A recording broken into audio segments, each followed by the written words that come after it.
अस्सलाम वालेकुम। तो आज का हमारा टॉपिक है मोशन अंडर ग्रेविटी। इससे पहले हमने इक्वेशंस ऑफ मोशन के बारे में पढ़ा था, उसके साथ ही ये लास्ट में एक छोटा सा टॉपिक है तो इसको भी डिस्कस कर लेते हैं यहीं पर। तो सबसे पहले इसमें लिखा ये हुआ है कि अगर कोई बॉडी ग्रेविटी की वजह से ऊपर से नीचे गिर रही हो तो उसकी जो मोशन होती है उससे हम क्या कहते हैं, मोशन अंडर ग्रेविटी, या फिर उसे हम क्या कहते हैं, फ्री फॉलिंग भी कहते हैं। यही बात उसने लिखी है कि a body falling freely under the action of gravity is the most familiar example of uniformly accelerated rectilinear motion। कि मतलब अगर कोई बॉडी ऊपर से नीचे गिर रही हो सिर्फ और सिर्फ ग्रेविटी की वजह से गिर रही हो तो उस वक्त उसकी जो एक्सेलरेशन होता है वो क्या होता है, वो यूनिफॉर्म एक्सेलरेशन होता है। ठीक है, उस वक्त उसका एक्सेलरेशन क्या होता है, यूनिफॉर्म एक्सेलरेशन होता है। यही बात उसने लिखी हुई है, यूनिफॉर्मली एक्सेलरेटेड, के ऊपर से नीचे गिर रही हो तो उसके एक्सेलरेशन क्या होता है, यूनिफॉर्म होता है। आगे वो कहता है अकॉर्डिंग टू गैलीलियो, गैलीलियो के अकॉर्डिंगली, गैलीलियो ने आपको पता, आपने 9th क्लास में ये पढ़ा था कि पीसा के मीनार पर चढ़कर डिफरेंट ऑब्जेक्ट्स को नीचे गिराया था और उसने ये देखा था कि सारे के सारे ऑब्जेक्ट एक ही टाइम पर नीचे गिरते हैं। तो वहां से उसने ये बात हमें बताई कि जब कोई बॉडी फ्री फॉल कर रही होती है, ज्यादा ना ऊपर से नीचे गिर रही होती है ग्रेविटी की वजह से, तो हर एक बॉडी का जो एक्सेलरेशन है वो सेम होता है। यही बात उसने आगे लिखी हुई है अकॉर्डिंग टू गैलीलियो, के गैलीलियो के accordingly all bodies fall freely, के तमाम बॉडीज जो है वो फ्रीली गिरती है इन वैक्यूम, वैक्यूम के अंदर। हाँ, अगर एयर को निकाल दे, क्योंकि एयर की वजह से स्पीड पे फर्क पड़ जाता है, क्योंकि हवा की अपनी एक फ्रिक्शन है। लेकिन अगर आप एयर निकाल दें, फ्रिक्शन खत्म हो जाएगी, तब तमाम बॉडीज ऊपर से नीचे एग्जैक्टली एक ही जगह पर आकर एक ही टाइम पर गिरेंगी। आगे वो कहता है कि under the acceleration due to gravity, ठीक है, all the bodies fall freely under the gravity of, under the acceleration due to gravity, के तमाम बॉडीज ग्रेविटी के एक्शन की वजह से फ्री फॉल करती हैं यूनिफॉर्म एक्सेलरेशन के साथ। आगे वो कहते हैं डिनोटेड बाय जी, तो जो बॉडी ऊपर से नीचे गिर रही होती है उसका जो एक्सेलरेशन है उसको हम ए की बजाय किससे रिप्रेजेंट करते हैं, जी के साथ रिप्रेजेंट करते हैं ये चीज। आगे वो कहता है कि इट्स एक्सपेरिमेंटल वैल्यू 9.8 मीटर पर सेकंड, के जो जी की एक्सपेरिमेंटल वैल्यू है वो हमारे पास क्या आती है, 9.8 मीटर पर सेकंड आती है इन एसआई यूनिट्स में, एसआई यूनिट्स के अंदर।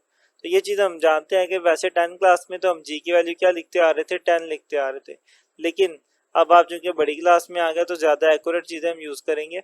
तो जी की वैल्यू बेसिकली होती क्या है, 9.8 होती है। ठीक है, ये ध्यान में रख लें और इसी को अब हम यूज क्या करेंगे through out the chapter and miracles.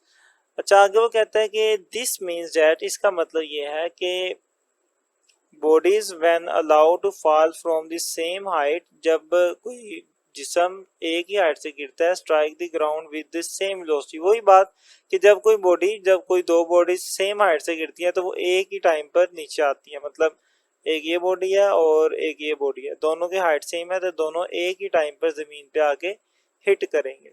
ठीक है, क्योंकि ग्रेविटेशनल एक्सेलरेशन दोनों के लिए सेम है। हाँ, अगर आप वैक्यूम को बीच में से निकाल दें तब। आगे वो बात करता है as regard the sign of ji is taken positive, के जी का जो साइन है वो हम पॉजिटिव लेते हैं। कब लेते हैं, जब बॉडी ऊपर से नीचे गिरी हो, उस वक्त जी क्या होता है, पॉजिटिव होता है। और जब कोई बॉडी नीचे से ऊपर जा रही हो तो उस वक्त जी की वैल्यू क्या होती है, हमारे पास नेगेटिव होती है। ऊपर से नीचे आ रही हो तो पॉजिटिव और नीचे से ऊपर जा रही हो तो नेगेटिव लेते हैं। ठीक है, यही बात उसने आगे लिखी है कि as regard the sign of the g is taken as positive for falling body, के नीचे गिरती हुई बॉडीज के लिए जी की वैल्यू पॉजिटिव होती है। व्हेन इनिशियल वेलोसिटी जीरो, ज़ाहिर है कि जब बॉडी ऊपर से नीचे गिर रही है तो उस वक्त उसकी स्टार्टिंग वैल्यू जीरो होती है, इनिशियल वेलोसिटी जीरो होती है। And negative for body projected vertically upward, और जो बॉडी नीचे से ऊपर की तरफ मूव कर रही होती है उसके लिए जी की वैल्यू क्या होती है, नेगेटिव होती है। यही बात उसने आगे लिखी है कि अपवर्ड मोशन में जी की वैल्यू नेगेटिव होती है। और जब कोई बॉडी नीचे से ऊपर मूव कर रही होती है तो उसकी इनिशियल वेलोसिटी फिर हम जीरो नहीं लेते, वो समथिंग होती है, क्योंकि डेफिनेटली अगर शुरू में वेलोसिटी जीरो होगी तो वो मूव कैसे करेगा। तो शुरू में कोई ना कोई वेलोसिटी होगी तभी तो मूव करेगा, ऊपर जाके वो थोड़ी देर के लिए रुक जाएगा और फिर वापस आएगा। ठीक है, अच्छा जी, यही चीज उसने आगे लिखी हुई है कि when initial velocity is not zero, कि जब इनिशियल वेलोसिटी जीरो नहीं होती। इसके बाद नेक्स्ट उसने 3 इक्वेशन लिखी हैं आपके सामने। अब बेसिकली हमने जो पीछे इक्वेशंस पढ़ी थी ना मोशन की, ये उन्हीं इक्वेशंस को थोड़ा सा तरतीब से लिख दिया फ्री फॉल बॉडी के लिए। हमने पढ़ी थी फर्स्ट इक्वेशन कि वी एफ किसके इक्वल है, V A plus A T के। लेकिन जब कोई बॉडी ऊपर से नीचे गिरी होती है तो उसका एक्सेलरेशन क्या होता है, ग्रेविटेशनल एक्सेलरेशन। तो ए की जगह पे फिर क्या आएगा, जी आएगा। तो ए की जगह पे हम क्या लिख देते हैं, जी लिख देते हैं।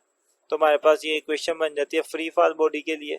इसी तरीके से अगर कोई बॉडी ऊपर से नीचे आ रही हो तो उसके लिए सेकंड इक्वेशन लिखनी हो तो वो यूं होगी। सेकंड इक्वेशन बेसिकली क्या थी, s is equal to v i t plus 1/2 a t का स्क्वायर था। ठीक है, अब एक्सेलरेशन यहाँ पे क्या है, ग्रेविटेशनल एक्सेलरेशन है। तो एक जगह पे क्या आ जाएगा, जी आ जाएगा।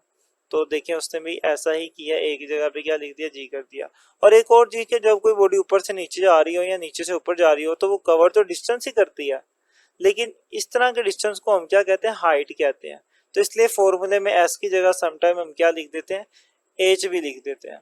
ओके, तो यहाँ पर भी मैं एस की जगह पे अगर एच भी लिख दूं तो तब भी एक ही बात है। ओके, चलें जी, इसके बाद लास्ट में बात करते हैं अपनी थर्ड इक्वेशन के ऊपर। तो थर्ड इक्वेशन क्या थी हमारे पास, वो थी हमारे पास 2as is equal to v f square minus के वी आई स्क्र। ये थी थर्ड इक्वेशन। लेकिन इस थर्ड इक्वेशन को अब हम लिखेंगे फ्री फॉल बॉडी के लिए। तो ए की जगह पे क्या आएगा, जी आएगा। और एस मतलब डिस्टेंस, और डिस्टेंस हाइट होती है इस केस में, तो इसलिए एस की जगह पे क्या आ जाएगा, एच आ जाएगा। बाकी सारी इक्वेशन आपकी एज इट इज। और आप देख सकते हैं कि यहाँ पर भी ऐसे ही लिखी हुई है ये चीज। ठीक है, 2gh is equal to v f square minus v s square, वही चीज यहाँ पर लिखी हुई है। तो मतलब तीनों इक्वेशन वही हैं, बस एक काम किया कि ए की जगह पे हमने क्या लिख दिया, जी लिख दिया। और एस की जगह पे क्या लिख दिया, एच लिख दिया, क्योंकि डिस्टेंस बेसिकली यहाँ पे हाइट हम उसे कहते हैं, तो इसलिए एच आ गया।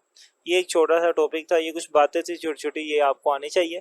उम्मीद है कि आप इसे समझ चुके होंगे। ये जो मैंने चीज़ें अंडरलाइन की हैं इनको अच्छे से याद कर लीजिएगा, और ये इक्वेशन भी याद रखिएगा क्योंकि न्यूमेरिकल में हम इन्हीं को यूज़ करेंगे। तो मिलते हैं इंशाल्लाह नेक्स्ट वीडियो में, तब तक के लिए अल्लाह हाफिज़।